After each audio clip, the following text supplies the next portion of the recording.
Oh boy, I finally get to show you guys my Valorant gameplay that I've been sitting on since last March, and I want you to know that we had 2 days to play this, and I took off both days from stream because after the first 8 hours of playing, all I did was dream about Valorant for the next 8 hours. So I kept playing, got 16 hours total. This first 4 minutes is a collection of some clips that I have, and then I'm going to show you guys a 35 kill gameplay that I had as well. But I'm going to answer all of the normal general questions that people want, and then I'm going to get into some of the things that I'm, both concerned with and also very excited for. So let's get into it and start off with the most obvious thing that anybody has ever said. This game looks like Counter-Strike and Overwatch had a baby. And after playing actually pretty much the first game, you'll understand this game is like 85% Counter-Strike and 15% whatever else. I think this game is more comparable to Apex Legends than it is to Overwatch, simply because the abilities that each character has are not incredibly overbearing. They exist for a reason and you will use them, but you're not using them pretty much you're not using them in the same extent that you would be in Overwatch. You can't win a game of Overwatch if you don't use character abilities. In this game, you could guaranteed win a game without using your character abilities. So that kind of qualms some of the fears I had about abilities being too much. But this game, the gunplay, everything about the buy system, the way that the game plays out in round-based, in rounds, very Counter-Strike-esque. I felt super at home. It took me 3 games to get the hang of when to buy, when not to buy, because there's some slight changes with your abilities cost money. You have to give up maybe armor for an ability, so you have to weigh that pro and con, or maybe you have a worse gun, and you're probably not buying a lot of abilities on eco rounds unless your ability is one that helps deny a bomb site. So really cool, kind of another third dimension to the whole economy system that you have, but it's good. I grew to like the game's visuals. I was worried when I saw it. This is the TF2 guy who is helping Riot with these, or I guess hired by Riot with the maps and the color and the art design, and it really grew on me. I love it. It's so obvious when there's a player in front of you. There's no you saw him. No, I didn't. I don't think I've ever watched somebody play this game and had somebody on the corner of the screen and they just didn't notice. So props to that. I did enjoy it. The one thing I didn't like, any of the skins. All the skins, hideous. I'm sorry. They just were. They're ugly. The default ones, the gun models, everything, really cool. This, ugly sniper. But that's just my opinion and weird thing to complain about. And last but not least, before we get into the ability section of this video, let me tell you, as a casual gamer who likes to have fun with friends, this game is going to scale just like Counter-Strike. You're going to be able to have fun, memey games in mid-ranks with your 5-stack of friends. You're going to be able to, if you really wanted to, smurf and then destroy a lower rank. And you're also going to get absolutely destroyed if you're playing against a team of people that know what they're doing or have really great aim and game sense. It's pretty nice, honestly. It feels very familiar. But that doesn't mean that you can't fuck around. There's going to be some really memey metas that you can run with the characters. There's going to be some really cheesy stuff that you can do. So for content creators like me, awesome. Montage makers, you're going to love it. Seriously, you're going to love it. The way that the announcer has ace or clutch, it adds to it. I like it. They did a good job with that.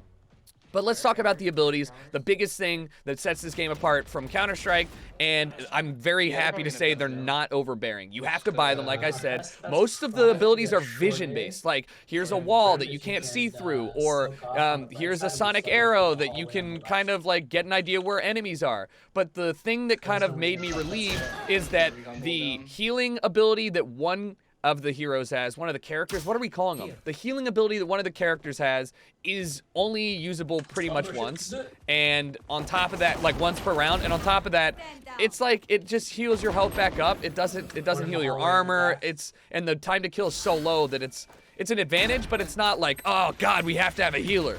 Same with her revive feature, her ultimate. I played games where I never even got to use it because it takes a long time. You have to be in close proximity, and really, it's a once or maybe twice a game ult that you're gonna earn. So if used correctly, I'm sure it can be good, but it's pretty tough to use. And then we're talking about damaging abilities that cause you to get hurt. There's some crowd control. Breach is probably my second favorite character, and he has things that can kind of disorient you.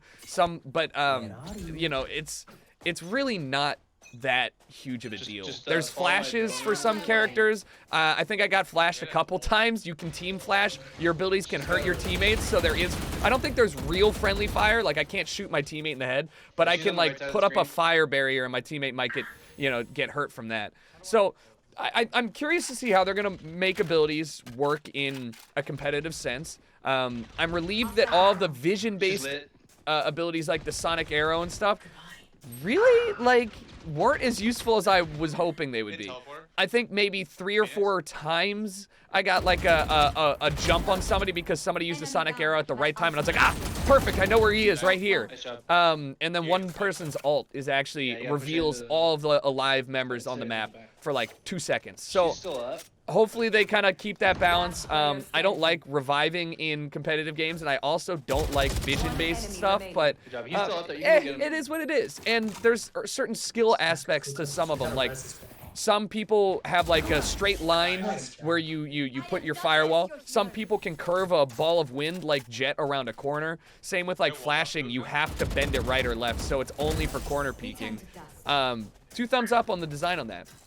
I think that Jet is probably going to be the #1 pick for everybody who wants to play aggressive because she has a dash ability, a vertical like jump ability. She has a smoke screen, and then her ultimate's really the only one that I used that I felt like I could guaranteed get at least 1 kill every time. You get a bunch of knives, and you can chuck them, and they do a ton of damage, and you can even use them as like a shotgun. And if you kill a player, it resets the amount of knives you have. So like, it's the aggro choice if you're trying to frag out. There's like, Phoenix is also pretty good at jumping in because he has like a second life with his ultimate, and I saw a lot of people running him as well. And then last but not least, I can't remember his name. He's like a brigadier or whatever. He has like a Hammer of Dawn Spartan laser from the sky thing. Those are the only real ultimates that did damage, which is cool, fine, I'm happy with it. I'm just letting you know that I feel like there's certain, like every game is gonna have 2 Jets in it 100% of the time for right now. Let's talk a little bit about weapons then, because weapons in a game like this are important. Gunplay is important, and the first thing that you can feel after you go through tutorial is like, oh man, the gunplay feels so good, like really, really good, really crisp, really fluid. I felt more comfortable, you know, like in the Counter-Strike hipfire move than I did anything else. I just forgot to mention, there's pinging. You know how fucking sick that is? You know how many times I've asked for pinging in Counter-Strike even though I was like, nah, that's fine. It basically means that, look, you can get your non-existent, no microphone teammates to actually tell you where people are because all they have to do is ping. Huge, really big, and I cannot thank them enough for that idea. But no. So the weapons in the gunplay feel incredible. There's definitely your AK, which is a Vandal, your M4, which I can't remember the name, starts with a P. You have your Scout versus your Op. The great thing is they named the Op. The Operator is the big sniper, so you can still say, yo, drop me an Op. Genius, because like I don't have to change that name at all. So that was cool. I'm glad they did that. Looking at like the damage that each gun does, like there's definitely a reason to buy the shittiest SMG over the better SMG, or you know, maybe there's a reason for you to buy the USPS over the regular default pistol. I think that each gun has a time and a place, and I'm happy with the way that they feel. I'm really happy with the way they feel, and I'm also pretty happy with the economy system as well. So like eco rounds, very important to win if you're on a buy round. But like we got rolled by an eco round one time, and then your economy's shot. You can actually see how much money everybody has on the other team, so it can give you a general idea of whether they're gonna buy or not. You don't have to guess, so that kind of adds a new dynamic. But like, you're not useless on an eco round. You buy the revolver and you're good to one-shot somebody in the head. Like you buy the SMG tac pistol and you're running around and you can catch somebody out and blast them and they're dead. It doesn't matter. So I like the severity of the ability to punish people if they get drawn out because they're trying to eco frag. That's great. 2 thumbs up on that. But like the buy meta isn't the same as Counter-Strike. You still definitely can do like force buys off if you lose pistol round or whatever. But seriously, the meta is a little bit more complex because if maybe you want to do a weird strat on the second round, which involves everybody buying 2 vision impairing abilities. Now you're both on equal level in terms of your firepower. You both have the same, like both teams have the same firepower, but one team has incredible vision advantage. So that's cool. I think we're gonna see some really creative stuff out there as long as they manage, you know, like some cheese strats every now and then, and we don't end up like base racing or something like that. I don't know, but it is similar. Now let's talk about recoil patterns, because that's a big one. Yeah, every gun, this is weird, it's not Counter-Strike. Every gun has bloom to some extent. There is a learnable and guaranteed recoil pattern that you can adjust your weapon to, or adjust yourself to, so you're more likely to hit all of your shots, but you're never gonna be able to, hypothetically, like in CS, perfectly match a recoil pattern and have every bullet hit the same point. So it definitely emphasizes short controlled bursts and taps, which are fine, and you can definitely still get spray kills. And the time to reset your reticle, you know, it's not as bad as you would think. So it depends on which gun you're using. But there is RNG in there. So that's probably going to be a lot of people's pet peeve, especially people coming from Counter-Strike. But it's like somewhere in between, it's somewhere in between hip firing in Call of Duty and Counter-Strike, where, and it's closer to the CS side, where your first couple bullets are going to be pretty damn bang on. Like you could probably map somebody from one side of the map to the other and not miss the first two or three bullets if you're aiming at the head and controlling. But like after that, you just kind of like, I hope so. So yeah, don't spray unless you're like desperate. Let's talk though about ADSing, because people were kind of hesitant about that. ADSing is only going to slightly, and I mean like less than 5%, maybe even less than that. 5% of your 5% bonus to your accuracy on some guns. Like literally, it is just a preferential thing with a slight zoom. So if maybe you're holding a further angle, you ADS so you can get a better look at it. But it's not every gun. Only certain guns. The ARs, one of the SMGs, and the snipers. That's it. Only those. And no, there's 4 ARs. The cheapest one has a burst fire when you ADS, and then the other ones, yeah, you can ADS, but that's it. So the SMGs, the shotguns, all of the pistols can't ADS, so don't worry. It's not like Call of Duty. There are, a better phrase is alternate fire, because yeah, you know, some of them aren't even ADS when you right click. Like one of the shotguns shoots when you right click, and the default pistol, when you right click, it shoots 3 shots at the same time in a short spread. So it's kind of like almost like a shotgun shot. So it's more like an alternate fire, and not every gun can ADS. So, and I also found myself rarely, like I said, almost never ADSing unless I was holding like a far angle. Like the CS hip fire felt way better. And then let's talk about performance too. So the game runs really well. Riot said, hey, we want this to be able to run on a toaster. They're like, yeah, no, on a toaster, 60 FPS, like we need it to be accessible for everyone. And I think they kind of nailed it. Obviously, it's an alpha. This is an alpha, but it's in beta, so optimization and shit, you gotta let them work on it. But while recording locally in full quality, I never dip below 200 FPS with all my settings on max.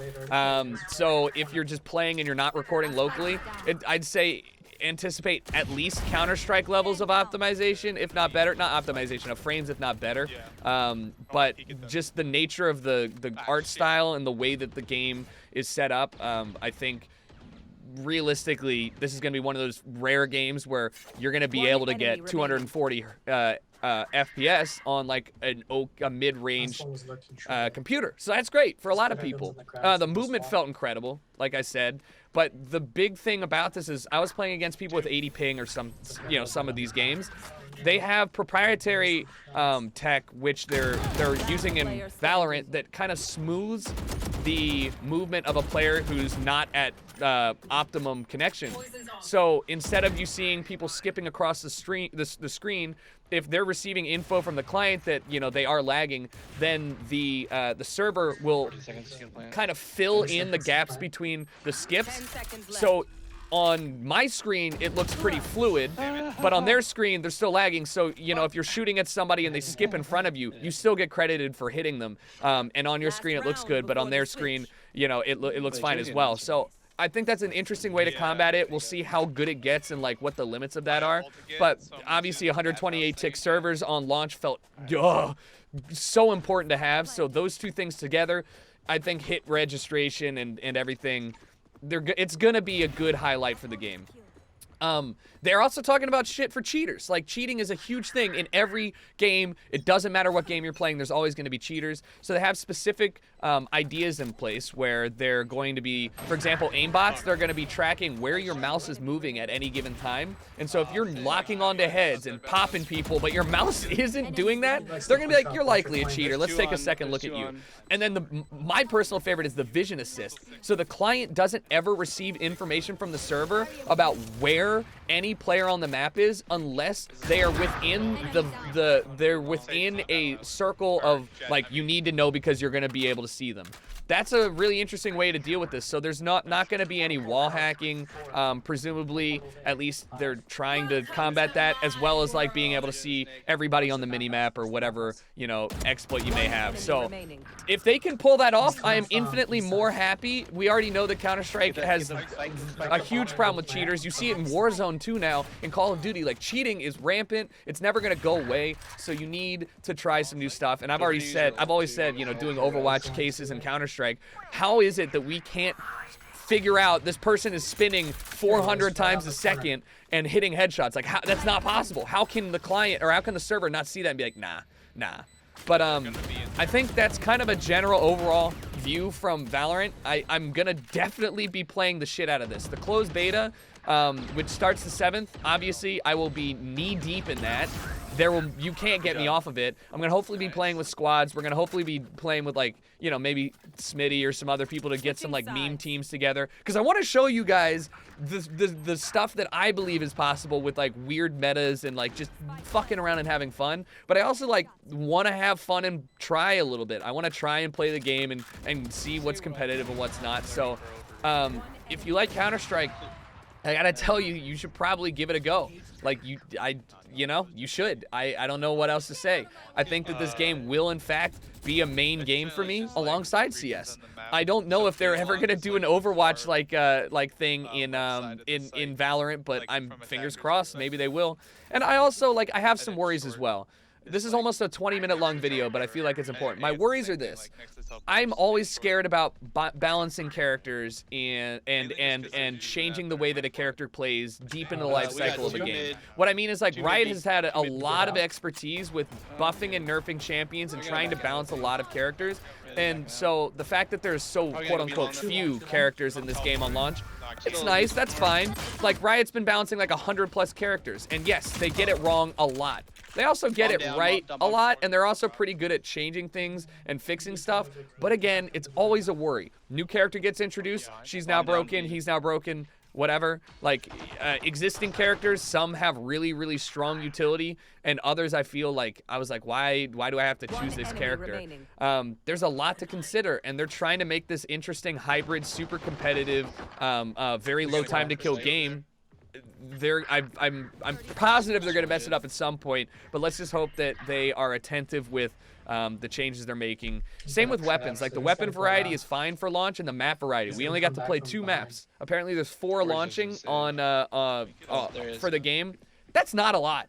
5 would have been nice. 6 would have been preferable, but like 4 maps is not a lot, and I'm worried about that as well. So hopefully they're really kicking into overdrive and making some more maps, and also looking at different unique weapons and situational weapons that you can buy. I'd like to see another shotgun. I'd like to see another DMR, and I'd like to see. I'd honestly, I don't know. I'd like to see like another SMG, kind of like mid-range. But I guess my final thoughts are this. I took time off from streaming and earning guaranteed money to play a game off stream for free for 2 consecutive days, 16 hours, and that's something I've never really done before, even games like Call of Duty that I thoroughly enjoy. This game felt as good as any new game I've played, and it gave me that itch to get better, to learn, and to just fucking no-life it. So fingers crossed it lives up to my expectations. We'll see how I feel in another month or so, but thank you guys for watching. Hopefully you enjoyed. If you guys want to check out Valorant gameplay, starting April 7th, I will be streaming it pretty much every day. So come through, hang out, and I'll talk to you guys later. Spikes down.